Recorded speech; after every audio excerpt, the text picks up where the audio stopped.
안녕하세요. 오늘은 이제 기술 분야의 겸직에 대해서 한번 이야기해 보려고 합니다.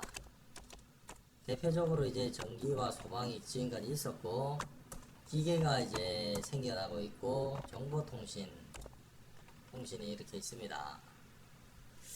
그런데, 이게 보면은 전기안전관리자, 소방안전관리자, 그 다음 기계설비 유지관리자, 정보통신 유지보수 관리자 이렇게 있어요.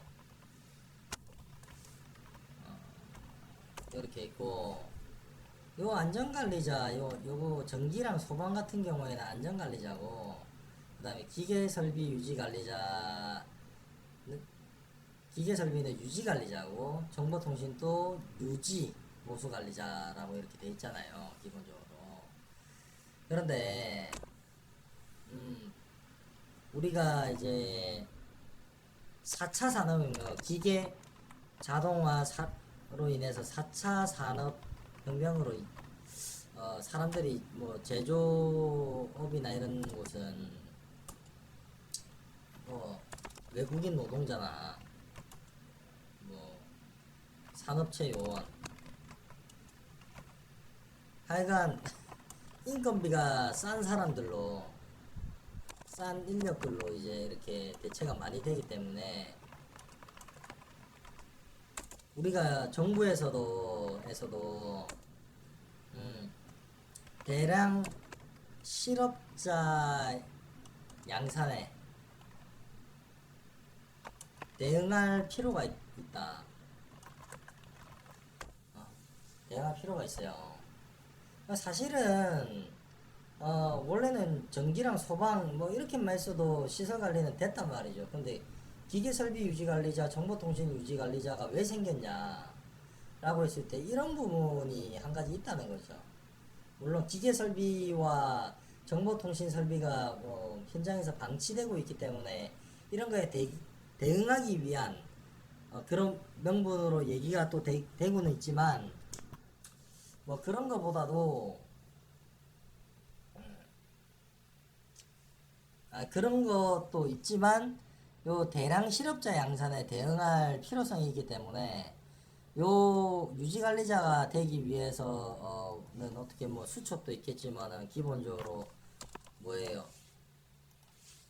국가기술 자격증이라는 자격증 취득이라는 노력을 해야 되잖아요. 이 노력을 한 사람에 대해서 그러니까 정부에서 취업을 보장, 아, 그냥 취업을 그냥 보장해 주는 게 아니라 책임을 부여하면서 취업도 보장을 해주는 제도가 바로 선임제도다. 그러니까 기계설비도 유지관리, 통신설비도 유지관리하면서 이런 대량 실업자 양산에 대응하기 위해서 국가기술 자격 취득이라는 기계에 대한 어떤 국가기술 자격증, 정보통신과 관련된 국가기술 자격증을 취득한 국가기술 취득이란 노력한 사람에 대해서 정부가 이제 책임을 부여하면서 취업도 보장해주는 제도가 선임제도거든요. 그런데 전기, 소방, 기계, 정보통신 네 가지 4대 선임이라고 하는 이 네 가지가 겸지게 된다? 이거는 좀 난센스다, 난센스. 이건 법적으로 막아야 된다. 법적으로.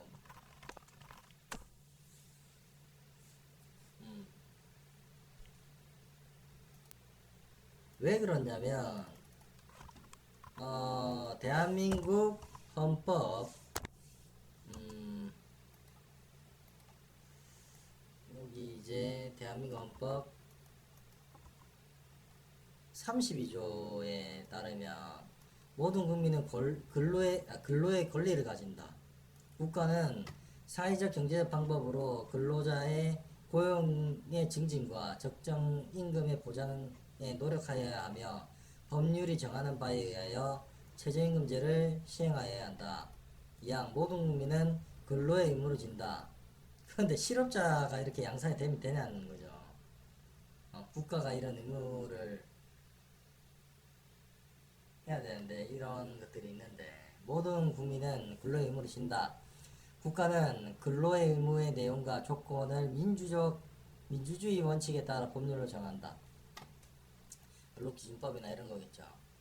근로기준법, 인간의 존엄성 보장하도록 법률로 정한다. 뭐 이런 게 있단 말이죠. 그런데 무슨 그리고 또 이제 기계 설비랑 정보통신 설비가 보면 성능 점검이라는 걸 하잖아요.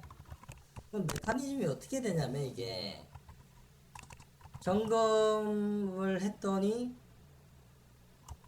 뭐 적합이 나왔다 이러면은 그 자료로서 한 뭐 몇 년 동안 전기 같은 경우는 4년인데 이 부분 좀 몇 년 동안 해야 되는지 모르겠어요. 하여튼간에 그걸 봐야 되겠지만 보관을 하고 있는 거고 만약에 점검이 부적합이 나왔다 이러면은 이 부적합을 근거로 해서 설비 교체를 해야죠. 맞죠? 그래서 이게 설비 사고를 예방해야 된다. 사고가 나면 언제 복구될지 모른다. 그걸 예방하기 위해서 이제 있는 거잖아요, 이게. 그리고 또 이건 또 다른 차원인데, 전기랑 소방 같은 경우는 안전관리자잖아요. 전기 같은 경우에 보면은, 뭐, 감전이라든지, 그 다음에 정전이라든지, 그 다음에 전기 화재가 또 많잖아요, 이런 게. 등, 누전, 뭐, 전기 설비 고장이 나는 거죠. 뭐 정전이랑, 이런 다 비슷한 얘기죠. 이런 게 등, 뭐 이런 게 있단 말이죠. 그 다음에 소방은 당연히 화재, 피난, 뭐 여러 가지 등, 뭐 있단 말이죠. 요 전기랑 소방의 어떤, 전기 소방의 어떤 설비 사고 또는 고장에서 야기되는 어떤 파급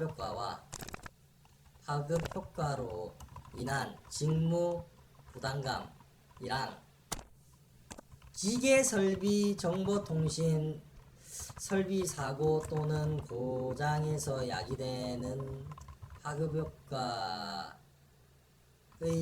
직무 부담감이 동일한가? 라는 의문이 있어요. 좀 불편하겠죠. 뭐 보일러 설비라든지 뭐 급배기엔 설비라든지 그다음에 뭐 인터넷 뭐 있잖아요. 여러 가지 정보 통신. 불편하겠지만 전기 소방의 파급 효과에 대등한가? 그건 아니거든요. 그러니까 이제 전기랑 소방은 안전관리자지만 기계 설비랑 정보통신은 유지관리자는 거예요, 이게. 그런데 이게 겸직이 되면 이거는 어떻게 할 거냐, 어떻게 대응할 거냐는 거예요. 제조업이나 이런 데는 딱 기업이 다 비용이기 때문에 그러면 근로의 권리를 가지는데 국가는 뭘 의무로 다 안 해? 안 해? 자본주의에서 의식주의 해결하려면 돈이 필요한데 그 실업자를 있으면 인간의 존엄성이 보장이 돼요? 그러니까 이게 어떻게 볼 거냐 종합적으로 봐야 된다. 네, 여기까지입니다. 뭐 행설수설 뭐 얘기했는데 여기까지 하겠습니다.